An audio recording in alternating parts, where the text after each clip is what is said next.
अध्याय 3। रूए मौले में क्या हुआ। पेरिस पहुंचने पर टार्जन सीधे अपने पुराने मित्र डी अर्नोट के अपार्टमेंट में गया, जहां नौसेना के लेफ्टिनेंट ने उसे उसके पिता जॉन क्लेटन, स्वर्गीय लॉर्ड ग्रास्टोक से प्राप्त उपाधि और संपदा को त्यागने के निर्णय के लिए कड़ी फटकार लगाई थी। तुम पागल हो, मेरे दोस्त, डी अर्नोट ने कहा। इतनी आसानी से न केवल धन और पद को छोड़ देना, बल्कि पूरी दुनिया के सामने ये साबित करने का अवसर भी छोड़ देना कि तुम्हारी नसों में इंग्लैंड के दो सबसे सम्मानित घरों का कुलीन खून बहता है, न कि एक जंगली मादा बंदर का खून। यह अविश्वसनीय है कि वे तुम पर विश्वास कर सकते थे। मिस पोटर ने तो बिल्कुल भी नहीं। क्यों? मैंने कभी इस पर विश्वास नहीं किया, यहाँ तक कि तुम्हारे अफ्रीकी जंगल के जंगलों में भी, जब तुम अपने शिकार के कच्चे मांस को किसी जंगली जानवर की तरह शक्तिशाली जबड़ों से फाड़ते थे और अपने चिकने हाथों को अपनी जांघों पर पोंछते थे। तब भी, इससे पहले कि इसके विपरीत कोई सबूत मिले, मैं जानता था कि तुम यह मानने में गलत है कि काला तुम्हारी माँ है। और अब, आपके पिता की डायरी के साथ, जिसमें उन्होंने और आपकी माँ ने उस जंगली अफ्रीकी तट पर जो भयानक जीवन जिया है, आपके जन्म का विवरण और अंतिम और सबसे पुख्ता सबूत, उसके पन्नों पर आपके अपने शिशु के उंगलियों के निशान, मुझे यह अविश्वसनीय लगता है कि आप एक अनाम, दरिद्र आवारा बने रहने को तैयार हैं।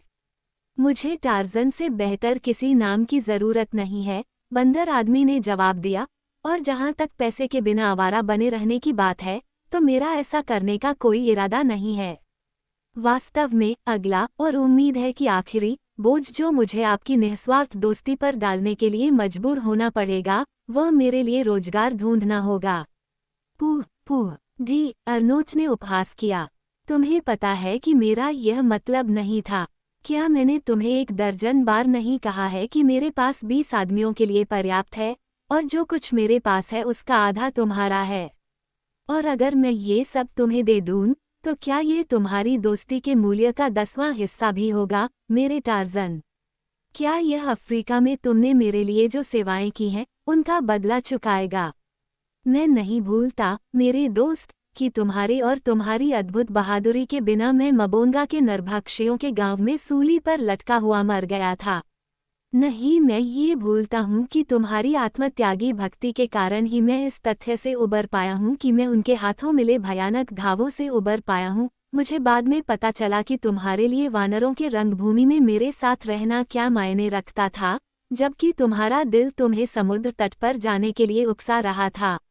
जब हम आखिरकार वहां पहुंचे और पाया कि मिस पोटर और उनका दल जा चुका था, तो मुझे कुछ एहसास होने लगा कि तुमने एक अजनबी के लिए क्या किया है। नहीं, मैं तुम्हें पैसे देकर चुकाने की कोशिश कर रहा हूँ, टार्जन। बात यह है कि अभी तुम्हें पैसे की ज़रूरत है। अगर मैं तुम्हें कोई बलिदान भी दे सकता तो भी वह वैसा ही होता। मेरी दोस्ती हमेशा तुम्हारी ही रहेगी, क्योंकि हमारी पसंद एक जैसी है, और मैं तुम्हारी प्रशंसा करता हूँ। मैं ये तो नहीं मांग सकता, लेकिन पैसे मैं मांग सकता हूँ और मांगूंगा। ठीक है, टार्जन ने हंसते हुए कहा, हम पैसे के लिए झगड़ा नहीं करेंगे। मुझे जीना है, और इसलिए मुझे यह मिलना चाहिए, लेकिन मैं कुछ करने से ज्यादा संतुष्ट रहूंगा। तुम मुझे अपनी दोस्ती का इससे ज्यादा ठोस सबूत नहीं दे सकते कि तुम मेरे लिए रोजगार ढूंढो। मैं कुछ ही समय में निष्क्रियता से मर जाऊंगा। जहां तक मेरे जन्मसिद्ध अधिकार का सवाल है, वह अच्छे हाथों में है। क्लेटन ने मुझे उससे वंचित करने का कोई दोष नहीं लिया है। वह सच में मानता है कि वह असली लॉर्ड ग्रास्टोक है, और संभावना है कि वह एक ऐसे व्यक्ति से बेहतर अंग्रेज लॉर्ड बनेगा जो अफ्रीकी जंगल में पैदा हुआ और पला बड़ा है। तुम जानते हो कि मैं अभी भी आधा सभ्य हूँ। मुझे एक पल के लिए भी गुस्से में लाल होने दो, और मैं जो जंगली जानवर हूँ उसकी सारी प्रवृत्तियाँ, संस्कृति और परिष्कार के नर्म तरीकों के बारे में जो कुछ भी मेरे पास है उसे डुबो देंगी। और फिर, अगर मैंने खुद को घोषित कर दिया होता तो मैं उस महिला से धन और पद छीन लेता जिसे मैं प्यार करता हूँ, जो क्लेटन से उसकी शादी अब उसे सुनिश्चित करेगी। मैं ऐसा नहीं कर सकता था। क्या मैं कर सकता था, पॉल? मेरे लिए जन्म का मामला भी बहुत महत्वपूर्ण नहीं है, उसने उत्तर की प्रतीक्षा किए बिना कहा। जैसा कि मैं बड़ा हुआ हूँ, मैं ऐसे मनुष्य या जानवर में कोई मूल्य नहीं देखता जो उनके अपने मानसिक या शारीरिक कौशल के आधार पर उनका न हो। और इसलिए मैं कला को अपनी माँ के रूप में सोचकर उतना ही खुश हूँ जितना कि मैं उस बेचारी, दुखी छोटी अंग्रेज लड़की की कल्पना करने की कोशिश करके खुश होता जो मुझे जन्म देने के 1 साल बाद ही मर गई। कला हमेशा अपने उग्र और बर्बर तरीके से मेरे प्रति दयालु थी। जब से मेरी अपनी माँ मरी है, तब से मैं उसके बालों वाले स्तन से दूध पीता रहा हूँ। उसने मेरे लिए जंगल के जंगली निवासियों और हमारे कबीले के बर्बर सदस्यों के खिलाफ असली माँ के प्यार की क्रूरता के साथ लड़ाई लड़ी। और मैं, अपनी ओर से, उससे प्यार करता था, पॉल।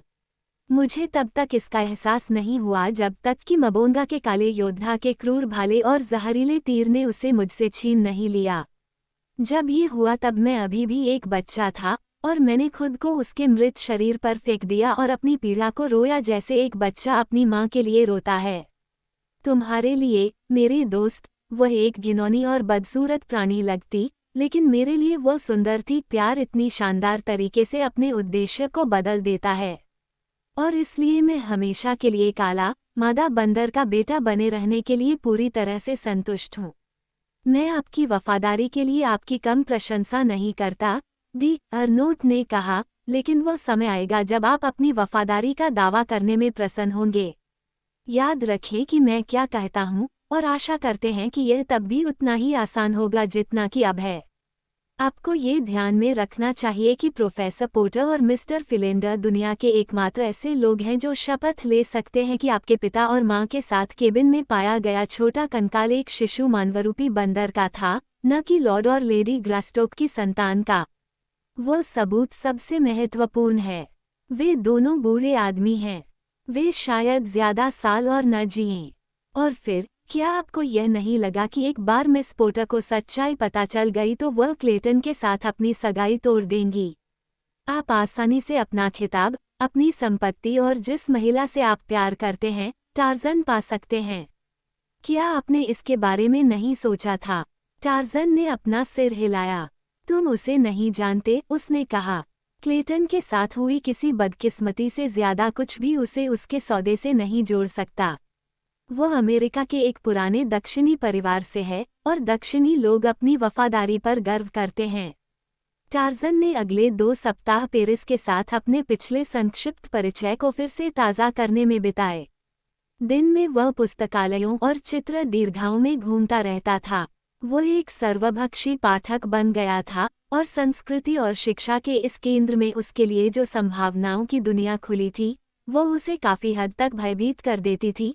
जब वह मानव ज्ञान के कुल योग के उस अत्यंत छोटे से अंश के बारे में सोचता था जिसे एक व्यक्ति जीवन भर के अध्ययन और शोध के बाद भी प्राप्त करने की उम्मीद कर सकता है, लेकिन उसने दिन में जो कुछ भी सीखा, उसे सीखा और रात में खुद को आराम और मनोरंजन की तलाश में झोंक दिया। नहीं, उसे पेरिस अपने रात्रिकालीन शौक के लिए कम उपजाऊ क्षेत्र लगा। अगर वो बहुत ज्यादा सिगरेट पीता था और बहुत ज्यादा एब्सिंथ पीता था तो इसकी वजह ये थी कि उसने सभ्यता को वैसे ही अपनाया जैसा उसने पाया था, और वही काम करता था जैसा उसने अपने सभ्य भाइयों को करते हुए पाया था। जीवन नया और आकर्षक था, और इसके अलावा उसके सीने में एक दुख था और एक बड़ी लालसा थी जिसे वह जानता था कि कभी पूरा नहीं हो सकता, और इसलिए वह अध्ययन और व्यभिचार, 2 चरम सीमाओं में अतीत को भूलने और भविष्य के चिंतन को रोकने की कोशिश करता था। वो एक शाम संगीत हॉल में बैठा था, अपनी एब्सिंथ की चुस्की ले रहा था और एक प्रसिद्ध रूसी नर्तकी की कला की प्रशंसा कर रहा था, जब उसने एक जोड़ी शैतानी काली आंखों को अपनी ओर आते देखा। वह आदमी मुड़ा और बाहर निकलने पर भीड़ में खो गया, इससे पहले कि टार्जन उसे अच्छी तरह देख पाता, लेकिन उसे पूरा भरोसा था कि उसने उन आंखों को पहले भी देखा था और वे बिना किसी दुर्घटना के आज शाम उस पर टिकी हुई थीं। उसे कुछ समय से यह अजीब सा एहसास हो रहा था कि कोई उसे देख रहा है, और यह उसके भीतर प्रबल इस पशु प्रवृत्ति की प्रतिक्रिया थी कि वह अचानक मुड़ा और उसे देखते हुए ही आंखों को आश्चर्यचकित कर दिया। संगीत हॉल से बाहर निकलने से पहले ही वह मामला भूल चुका था, और न ही उसने उस काले व्यक्ति पर ध्यान दिया जो सामने के दरवाजे की छाया में आगे बढ़ गया था, जबकि टार्जन चमकदार रोशनी वाले मनोरंजन हॉल से बाहर निकल रहा था। अगर टार्जन को ये पता होता तो इस जगह और मनोरंजन के दूसरे स्थानों से कई बार उसका पीछा किया जाता, लेकिन शायद ही कभी वह अकेला होता। आज रात डी अर्नोट को एक और काम मिला था और टार्ज़न अकेले ही आया था। जैसे ही वो उस दिशा में मुड़ा, जिस दिशा में वह पेरिस के इस हिस्से से अपने अपार्टमेंट तक जाने का आदी था, सड़क के उस पार का चौकीदार अपने छिपने के स्थान से भागा और तेज गति से आगे बढ़ गया। टार्ज़न को रात में घर लौटते समय रूई मॉल से गुजरने की आदत थी। क्योंकि यह बहुत शांत और बहुत अंधेरा था, इसलिए यह उसे अपने प्यारे अफ्रीकी जंगल की याद दिलाता था, न कि उसके आसपास की शोरगुल भरी और भड़कीली सड़कों की। अगर आप अपने पेरिस से परिचित हैं, तो आपको रूई मॉल के संकीर्ण, निषिद्ध परिसर याद होंगे। अगर आप नहीं हैं, तो आपको इसके बारे में पुलिस से पूछना होगा, ताकि आपको पता चल सके कि पूरे पेरिस में ऐसी कोई सड़क नहीं है जहां आपको अंधेरा होने के बाद ज्यादा दूर रहना पड़े। इस रात टार्ज़न इस उदास रास्ते पर स्थित गंदी पुरानी इमारतों की घनी छाया से होकर 2 वर्ग आगे बढ़ा था, तभी उसे सामने की इमारत की तीसरी मंजिल से मदद के लिए चीखने चिल्लाने की आवाज़ें सुनाई दी। यह आवाज़ एक महिला की थी। उसकी पहली चीख की गूंज खत्म होने से पहले ही टार्ज़न सीढ़ियों से ऊपर और अंधेरे गलियारों से होते हुए उसे बचाने के लिए दौड़ पड़ा। तीसरी मंजिल पर गलियारे के अंत में एक दरवाज़ा थोड़ा खुला हुआ था और अंदर से टार्ज़न ने फिर से वही अपील सुनी जिसने उसे सड़क से आकर्षित किया था। एक और पल में वह एक मंद रोशनी वाले कमरे के बीच में पहुंच गया। एक ऊंचे, पुराने जमाने के मेंटल पर एक तेल का दीपक जल रहा था, जिसकी मंद किरणें 1 दर्जन घृणित आकृतियों पर पड़ रही थीं। एक को छोड़कर बाकी सभी पुरुष थे। दूसरी लगभग 30 साल की एक महिला थी। उसका चेहरा, जो कम भावनाओं और व्यभिचार से भरा हुआ था, कभी सुंदर रहा होगा। वह एक हाथ अपने गले पर रखे हुए, दूर की दीवार के सहारे झुकी हुई खड़ी थी। मदद कीजिए, महाशय, टार्ज़न के कमरे में प्रवेश करते ही वह धीमी आवाज में चिल्लाई, वे मुझे मार रहे थे। जैसे ही टार्ज़न अपने आसपास के लोगों की ओर मुड़ा, उसने आदतन अपराधियों के चालाक, बुरे चेहरे देखे। उसे आश्चर्य हुआ कि उन्होंने भागने का कोई प्रयास नहीं किया। उसके पीछे एक हलचल ने उसे मुड़ने पर मजबूर कर दिया। उसकी आंखों ने 2 चीजें देखीं और उनमें से एक ने उसे बहुत आश्चर्यचकित कर दिया। एक आदमी चुपके से कमरे से निकल रहा था और टार्ज़न ने उसे जिस संक्षिप्त नज़र से देखा, उसमें उसने देखा कि वह रोकोफ था। लेकिन दूसरी चीज जो उसने देखी, वह ज्यादा दिलचस्प थी। यह एक बहुत बड़ा क्रूर आदमी था जो हाथ में एक बड़ा डंडा लेकर पीछे से उस पर दबे पांव आ रहा था। और फिर जब उस आदमी और उसके साथियों ने देखा कि उसे देख लिया गया है, तो सभी तरफ से टार्ज़न पर एक साथ हमला हुआ।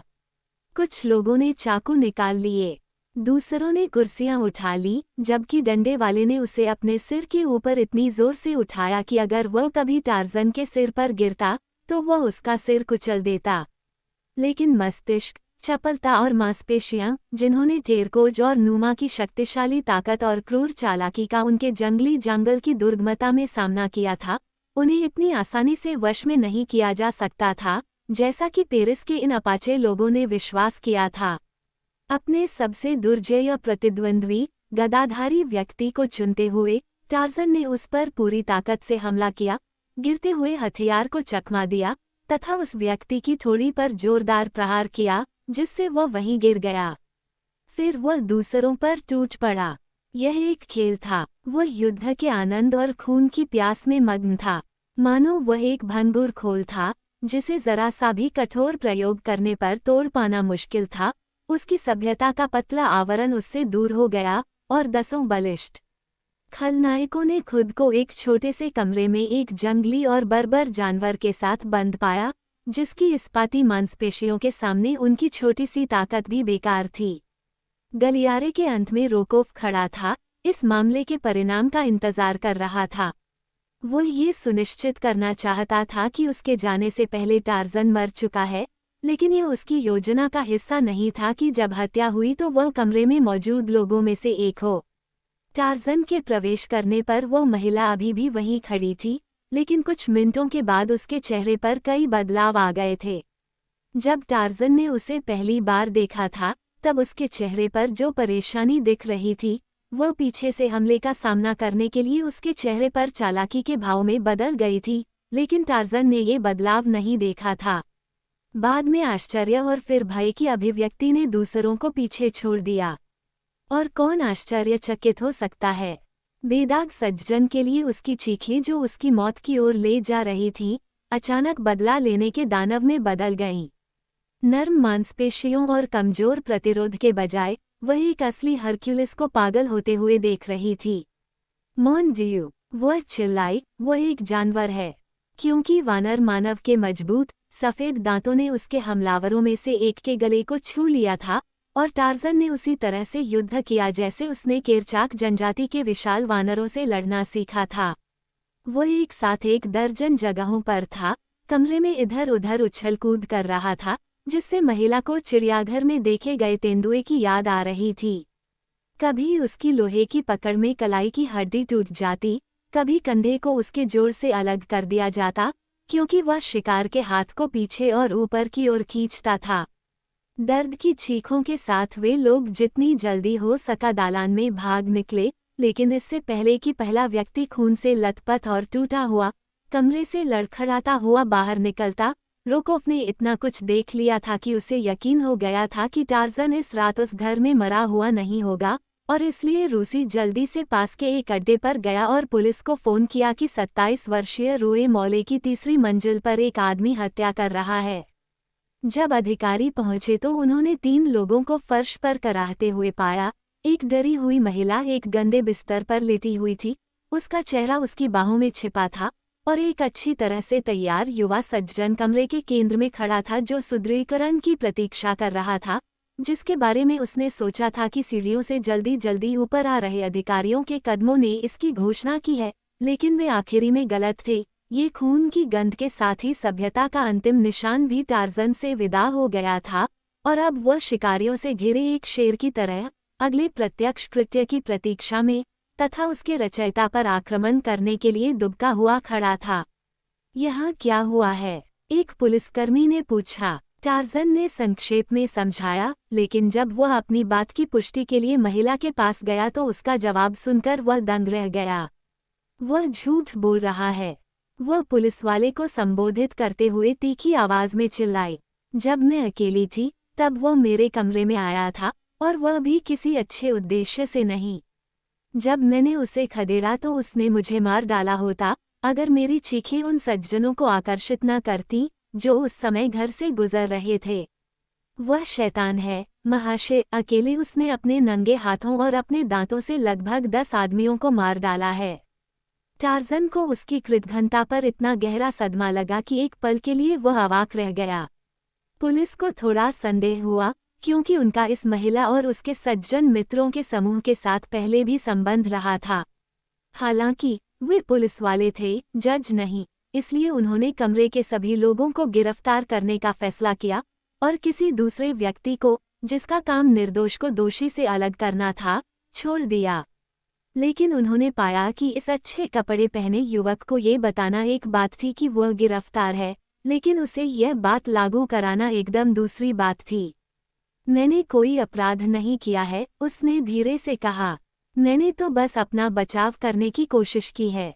मुझे नहीं पता कि उस महिला ने तुम्हें ये क्यों बताया है। उसे मुझसे कोई दुश्मनी नहीं हो सकती, क्योंकि जब तक मैं उसकी मदद के लिए पुकार सुनकर इस कमरे में नहीं आया था, तब तक मैंने उसे कभी नहीं देखा था।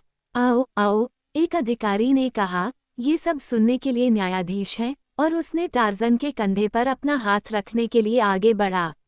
एक पल बाद वह कमरे के एक कोने में सिकुड़ा हुआ पड़ा था, और फिर जब उसके साथी बंदर आदमी पर झपट पड़े तो उन्हें पता चला कि अपाचे ने हाल ही में क्या अनुभव किया था।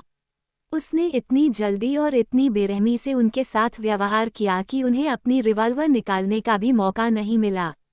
संक्षिप्त लड़ाई के दौरान टार्ज़न ने खुली खिड़की और उसके पार एक पेड़ के तने या टेलीग्राफ पोल को देखा था, वह नहीं बता सकता था कि कौन सा। जब आखिरी अधिकारी नीचे गिरा तो उसके साथियों में से एक ने अपनी रिवॉल्वर निकालने में कामयाबी हासिल की और जहां वह फर्श पर लेटा था, टार्ज़न पर गोली चला दी। गोली चूक गई, और इससे पहले कि वह आदमी फिर से गोली चला पाता टार्जन ने मेंटल से लैंप को हटा दिया और कमरे में अंधेरा छा गया। अगली बार उन्होंने देखा कि एक दुबला पतला व्यक्ति खुली खिड़की की चौखट पर कूदा और तेंदुए की तरह सड़क के उस पार लगे खंभे पर छलांग लगा दी। जब पुलिस ने खुद को इकट्ठा किया और सड़क पर पहुंची तो उनका कैदी कहीं नजर नहीं आया। उन्होंने महिला और उन पुरुषों के साथ बहुत नरमी से पेश नहीं आया जो भाग नहीं पाए थे। जब उन्हें थाने ले जाया गया, वे पुलिस के बहुत ही दुखी और अपमानित कर्मचारी थे। उन्हें ये सोचकर बहुत बुरा लगा कि यह रिपोर्ट करना जरूरी होगा कि एक निहत्थे आदमी ने उन सभी को धूल चटा दी और फिर इतनी आसानी से भाग निकला जैसे कि वे मौजूद ही न हों। जो अधिकारी सड़क पर ही रह गया था, उसने कसम खाई कि जब तक वे अंदर नहीं आए तब तक कोई भी खिड़की से नहीं कूदा था और न ही इमारत से बाहर निकला था। उसके साथियों को लगा कि उसने झूठ बोला है, लेकिन वे इसे साबित नहीं कर पाए। जब टार्जन ने खुद को खिड़की के बाहर खंभे से चिपके हुए पाया तो उसने अपनी जंगली प्रवृत्ति का पालन किया और नीचे दुश्मनों की तलाश की, फिर नीचे उतर गया। यह अच्छा था कि उसने ऐसा किया, क्योंकि ठीक नीचे एक पुलिसवाला खड़ा था। ऊपर टार्जन को कोई नहीं दिखा, इसलिए वह नीचे जाने के बजाय ऊपर चला गया। खंभे का शीर्ष इमारत की छत के सामने था, इसलिए यह उन मांसपेशियों के लिए एक पल का काम था जिन्होंने वर्षों से उसे अपने आदिम जंगल के पेड़ों की चोटियों के बीच से तेजी से दौड़ाया था और उसे खंभे और छत के बीच की छोटी सी जगह से पार ले गए। एक इमारत से वह दूसरी इमारत तक गया और इसी तरह बहुत चढ़ाई करते हुए, जब तक कि एक चौराहे पर उसे एक और खंभा नहीं मिल गया जिससे वह नीचे भाग गया। एक दो चौकियों तक वह तेजी से भागता रहा, फिर वह एक छोटे से रात भर खुले रहने वाले कैफे में घुस गया और शौचालय में अपने हाथों और कपड़ों से छत पर टहलते हुए अपने शरीर के निशान मिटा दिए। कुछ देर बाद जब वह बाहर निकला तो वह धीरे धीरे अपने कमरे की ओर बढ़ गया। उनसे कुछ ही दूर पर वह एक अच्छी तरह से रोशनी वाली गली में आया जिसे पार करना जरूरी था। जब वह एक चमकदार आर्क लाइट के ठीक नीचे खड़ा था, एक लिमोजिन का इंतजार कर रहा था जो उसके पास से गुजरने वाली थी, तो उसने एक मीठी स्त्री आवाज में अपना नाम पुकारा। ऊपर देखते हुए उसने ओल्गा डी कुए की मुस्कुराती आंखों को देखा जो मशीन की पिछली सीट पर आगे की ओर झुकी हुई थी। उसने उसके दोस्ताना अभिवादन के जवाब में बहुत नीचे झुका। जब वह सीधा हुआ तो मशीन उसे दूर ले जा चुकी थी। रोकॉफ और काउंटेस डी कुए दोनों एक ही शाम में उन्होंने एकालाप किया, पेरिस इतना बड़ा नहीं है, आखिरकार।